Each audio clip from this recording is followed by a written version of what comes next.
കീഴടങ്ങൽ കൂടുതകർത്തു ആരിവിടെ ചുരങ്ങൾ താണ്ടി ചൂളമണിച്ചു. आज की इस कड़ी में हम देशभक्त पजहस्सी राजा को याद करते हैं, जो 30 नवंबर 1805 को शहीद हो गए थे। वे 1774 और 1805 के बीच केरल के मलाबार क्षेत्र में कोट्टायम राज्य के वास्तविक प्रमुख थे और उन्होंने ब्रिटिश ईस्ट इंडिया कंपनी से लड़ाई लड़ी थी। वो अपने मार्शल कारनामों के कारण केरल सिंघम के रूप में लोकप्रिय हैं।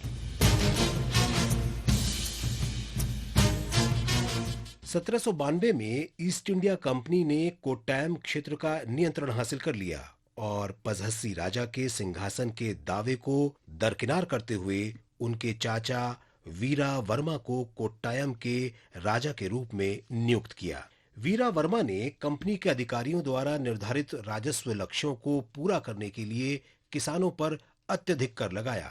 हमेशा से कंपनी के शासन के विरोधी रहे पजहस्सी राजा ने 1793 में इस आर्थिक शोषण के खिलाफ किसान जन प्रतिरोध का नेतृत्व किया। 1796 में कंपनी ने उन्हें गिरफ्तार करने की कोशिश की, लेकिन उन्होंने गुरिल्ला युद्ध शुरू कर दिया, जिससे 1797 में अंग्रेजों को शांति के लिए मजबूर होना पड़ा। हालांकि वायनाड के बारे में विवाद पर सन 1800 में फिर से संघर्ष किया गया। पजहस्सी राजा को वायनाड के जंगल में शरण लेने के लिए मजबूर होना पड़ा, जहां उन्होंने कुरिचिया जनजातियों को संगठित किया और गुरिल्ला युद्ध करके ब्रिटिश सेना को कठिनाई में डाल दिया।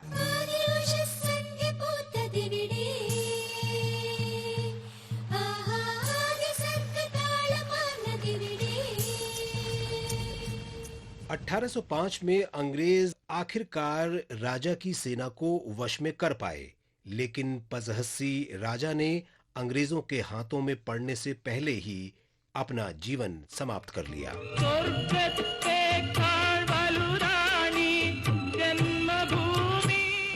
बहादुर योद्धा पजहस्सी राजा को नमन करता है। एक से करता नहीं क्यों।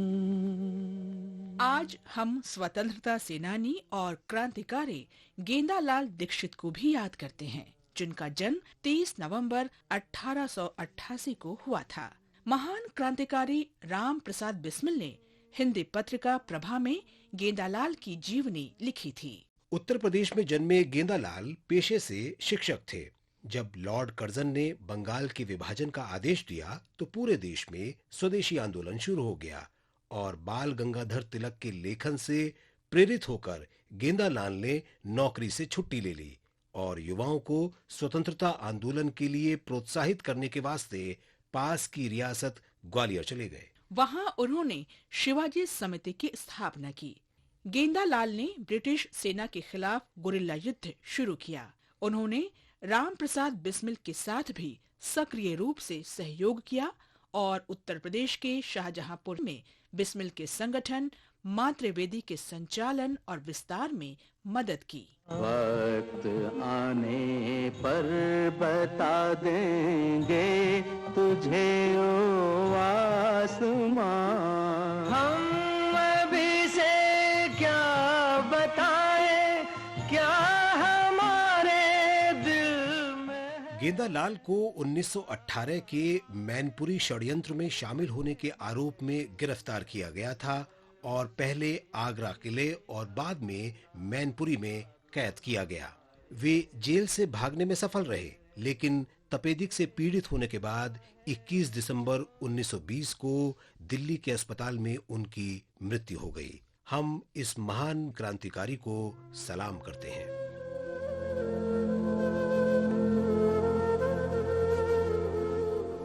आज हम भारतीय स्वाधीनता संग्राम के शुरुआती दौर के नेता रोमेश चंद्र दत्त को भी याद करते हैं, जिनकी मृत्यु 30 नवंबर 1909 को हुई थी।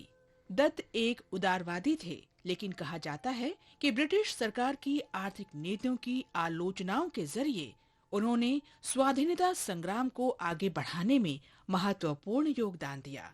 सुरेंद्रनाथ टैगोर के बाद आईसीएस परीक्षा पास करने वाले दूसरे भारतीय रोमेश चंद्र दत्त थे। रोमेश चंद्र दत्त ने प्रशासन की सभी शाखाओं में भारतीयों की अधिक भागीदारी का सुझाव दिया। उन्होंने इंग्लैंड में भारत के पक्ष में राय बनाने के लिए नौकरी से इस्तीफा दे दिया। दत्त ने अपने 3 प्रकाशनों में भारत में ब्रिटिश औपनिवेशिक शासन के आर्थिक प्रभावों पर चर्चा की थी। दत्त ने 1899 में भारतीय राष्ट्रीय कांग्रेस अधिवेशन की अध्यक्षता भी की। हम इस महान भारतीय को नमन करते हैं।